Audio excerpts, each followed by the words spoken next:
Hey everyone, this is Lisa from TRW, and in this video I'm going to show you how to take one rhinestone design and create two different shirts with two cool looks to them. So what I did is I took our fall design and I created a rhinestone shirt and a glitter shirt, but using the rhinestone file. So it's a cool way that you can incorporate the file, and because we're using vinyl, we can scale up our design bigger and smaller to fit a whole array of sizes. So if you want to see how I did these shirts, then go ahead and keep on watching.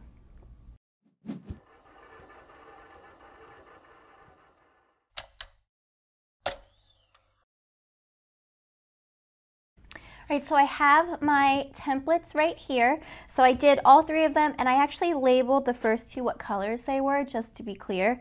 So I'm going to be working right on my desk. Typically, you know, you have like a chalkboard. You'll see me use a chalkboard or a dry erase board in my videos.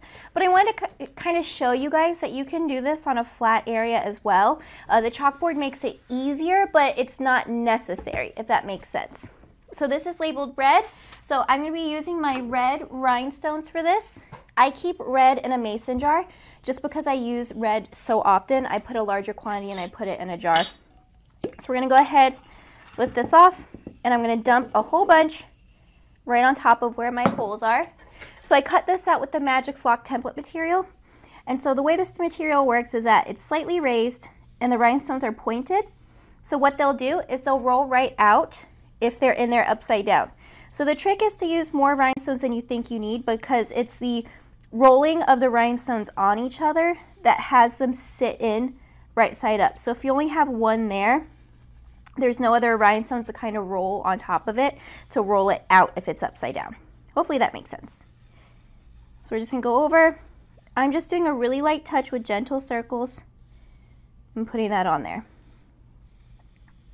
You can see I'm missing a couple right here. I'm just going to go right back over, brush those in, and then I'm all set to go. Now this is something that you're going to get faster with practice, and you'll probably be faster too when you're not talking to the camera. So definitely something, it just goes up from here. So really, really easy. So what I'm going to do is, before I do anything else or pick up any more colors, I'm going to take my scoop. So this is the TRW Magic Scoop. I'm going to go ahead and just scoop these in here, so I can clean them up and not mix up my like this colors or make this. So we're just going with this. So all my rhinestones are going to go in the scoop like this, and then I can very easily just take my mason jar, take this out. So check that out, all done. I had a couple fall out though, and that's okay. So you can see I probably had two right in there. So what I'm going to do is I'm just going to take my tweezers and just drop these rhinestones right back into that slot. You know, you probably won't have this problem. I just dropped something right on top of it, so it knocked my rhinestones out. So all set with that, I'm going to pick up these two and just put those away in my jar.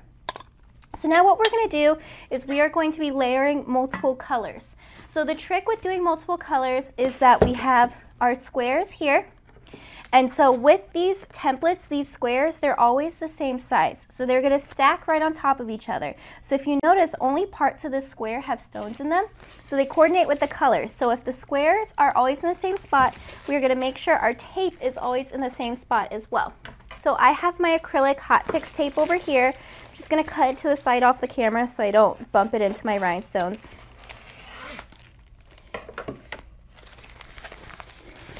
And I'm going to kind of take it like that and set it up like that. So what I'm going to do is I'm going to peel this off. Now this transfer tape, this is acrylic hot fix tape. So this is made to withstand the heat of your heat press.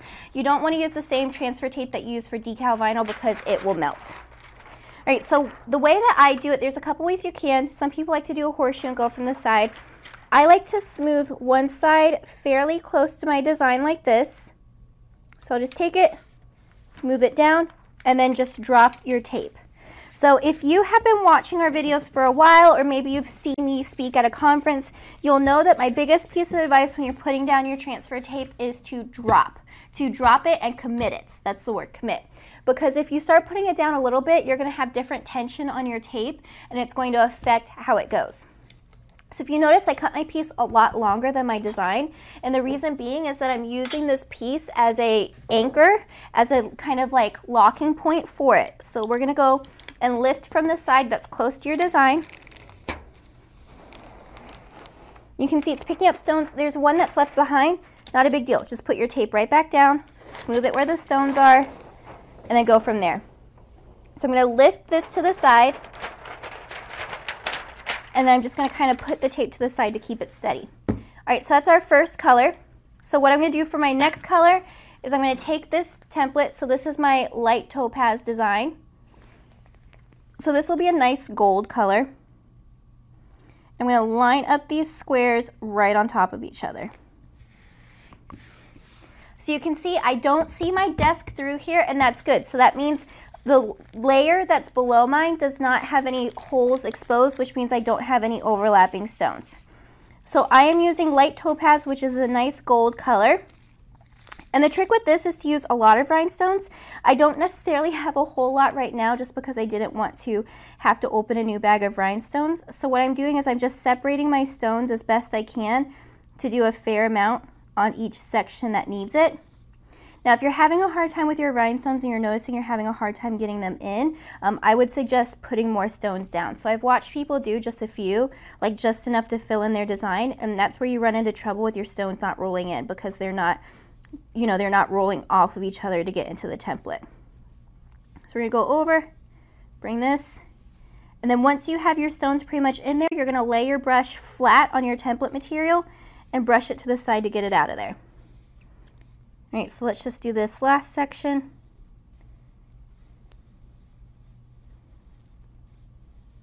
You can see I'm just doing a gentle touch. And then there we go.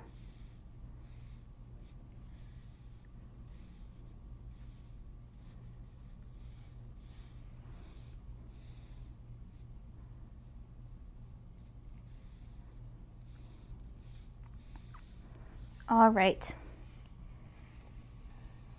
So let's get these extras out of here. And in case I forgot to mention, I am using SS10 rhinestones. Those are 3mm rhinestones. They are the most common size. So we're gonna go over here, just kind of brush that in there. And so for ones that I keep in my little bags, I'm just gonna take it, bring it over. So with this, we'll just lift the cork out like that. So we're all good, it's all cleaned up. And then now, because the template was in the same spot and our tape is anchored to the same spot, we're gonna kind of go from, just take it and bring it down. So you can see it's starting to align. I think it looks really good. So we're gonna smooth it and then just lift it up. Now when you start adding more colors, you may have to drop this down and smooth it a little bit more, just because you already have rhinestones down, so it's kind of keeping your tape from going down cleanly. All right, so let's move that to the side. And so you can stack your next template right on top. I always like taking off the top one and only having my design 2 templates deep. That's a personal preference. You can do whatever you are most comfortable with. So let's go ahead, drop this down.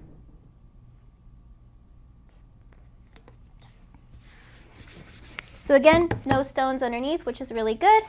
And so now I'm going to be doing my orange stones.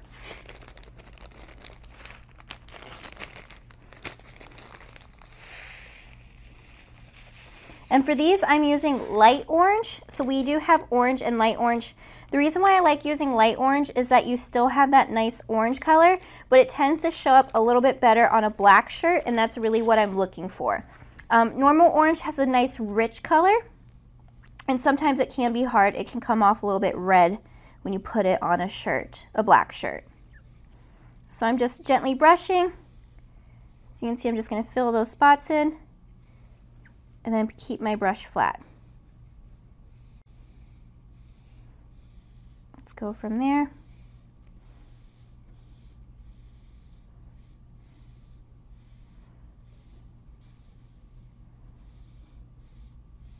You can see I was missing one, and I just literally just brought a little pile over, brushed it on top, and then I was all set with that. All right, so I'm going to move this over to the side.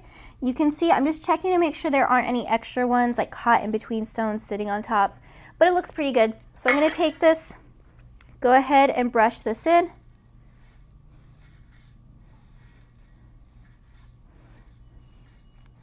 Just like sweeping your floor. We're going to just go ahead and put this in our little bag.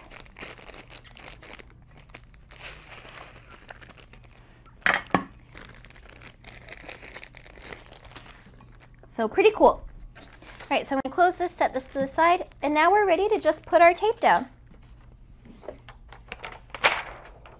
So let's take our tape, bring it down, and cute, right? So we're going to smooth this over. Make sure you have it really good.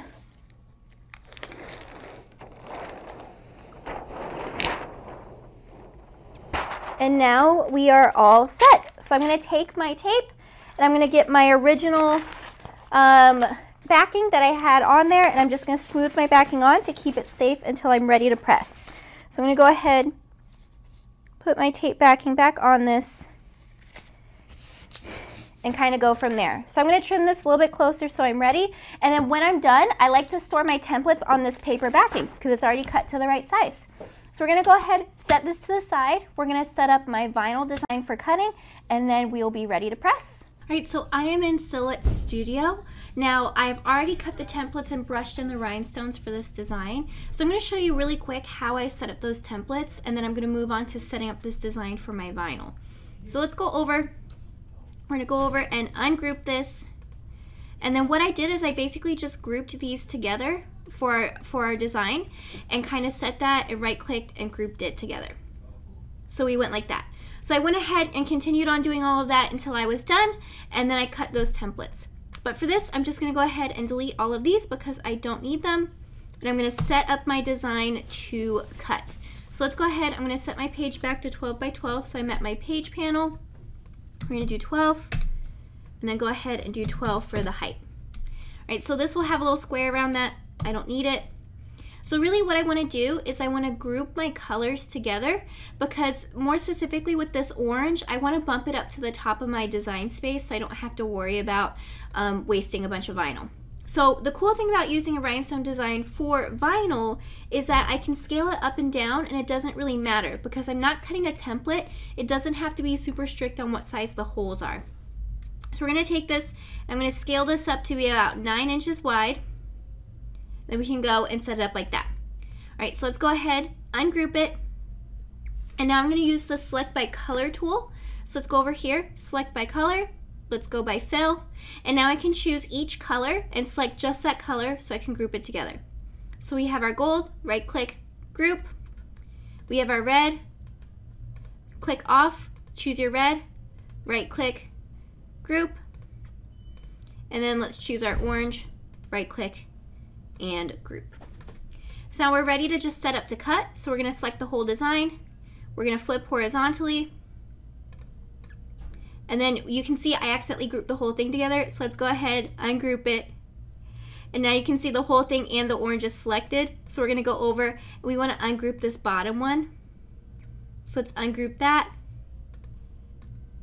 So now you can see we have these colors grouped with that. So let's go ahead and ungroup it again. And let's ungroup this. So you may have this with files that you get that different sections are grouped together. That's just how it happened. So we're going to go over and start over with our Select by Color. So let's do the gold. Now we have everything selected. Group it. Click off. Red, everything selected. Right click. Group it. And again, orange, everything selected. Right click. Group. So now we're all set to go. I'm just going to go ahead and move my colors out of the way. So I'm going to do my orange and red out of the way. Set up my gold to cut. So we're going to just set that up. You can draw a square around it if you want a weed box, and then we can just go to our send panel. One thing to keep in mind with SVG files is you want to click on it and click on cut to make sure that those lines turn on for your cut lines, and then choose your material. So I have programmed in glitter HTV. Now, if you have not programmed your own custom cut settings, I highly recommend doing it. I think it gives you the most control over your cuts. I'm going to put a link in the corner and in the description on how to program your own custom cut settings. So I'm going to go over, I'm going to send this to cut, and I'm going to go ahead and just cut all my designs, and then we'll be ready to weed and press. So we've lined up our two colors. Basically, I just put my two colors down to get the width. So my first color, burgundy, I did for a couple seconds. Now I'm going to do my old gold for a couple seconds, just to get it to stick. I don't want it to have too much heat for too long. All right, so we have our design right there. And now we're ready to do our orange. So this orange is actually copper. The copper Easy Weed Glitter is a really good orange color. I really, really enjoy it. So I'm still going to press this for just a couple seconds. I don't want the carrier to leave marks in my vinyl. So I'm just going to lift this, get the carrier up, and now we're going to finish off our press for 10 seconds. And my heat press is set to 320 degrees. It's a good middle ground. Typically I press my rhinestones around 330 and my glitter at 315. So I thought 320 was a nice match for both of those. So lift this up. And now we have our first shirt using glitter HTV. And we are able to use a rhinestone design and just scale it up so we have that nice rhinestone look but with glitter. So now I'm ready for my second shirt. So I'll be using the same design just in rhinestones. And this is a J America glitter t-shirt, and this is their pearl. It's like a cream color. It's probably one of my favorite shirts to press on. So let's go ahead and do our pre-press. This is to get moisture and wrinkles out. And if you have that, just go ahead and pat it down. It's pretty much the shirt just trying to come back up with the press. It's a static. Right, so we're going to peel this off of our paper backing. We're going to line this up on our shirt. So I think these colors contrast really nicely on the shirt. I'm going to bring it over just a tiny bit more. All right, so since this is one press, it's all rhinestones. We're going to go ahead and press this for 15 seconds. All right, so our press is done. One thing about rhinestones, when you're pressing ladies' shirts or things that are thinner, reach your hand in right away and separate your shirt. When the glue for the stones melt, sometimes they can make it through the shirt, and if you don't separate your shirt, you will glue it shut. Nobody wants that. So let's go ahead, lift off our tape. Just gonna grab it from the corner, lift this off. And we are all done. I can reuse that tape again, and we have our little rhinestone design. So that's it. Those are my two shirts. I'm really excited about them. I think the colors turned out really nicely, and it wasn't hard to do at all. So I'll have lots of information in the description for you. I'll put down the colors that I used, as well as a link to the design file so you can make this shirt for fall. So if you like this video, don't forget to give us a thumbs up. If you don't want to miss any more videos, if you would like to see more tutorials and different trainings, then go ahead and hit that subscribe button. We're uploading videos all the time, and we can't wait to help you. And make sure you leave a comment below. Let us know what you think and what kind of projects you would like to see.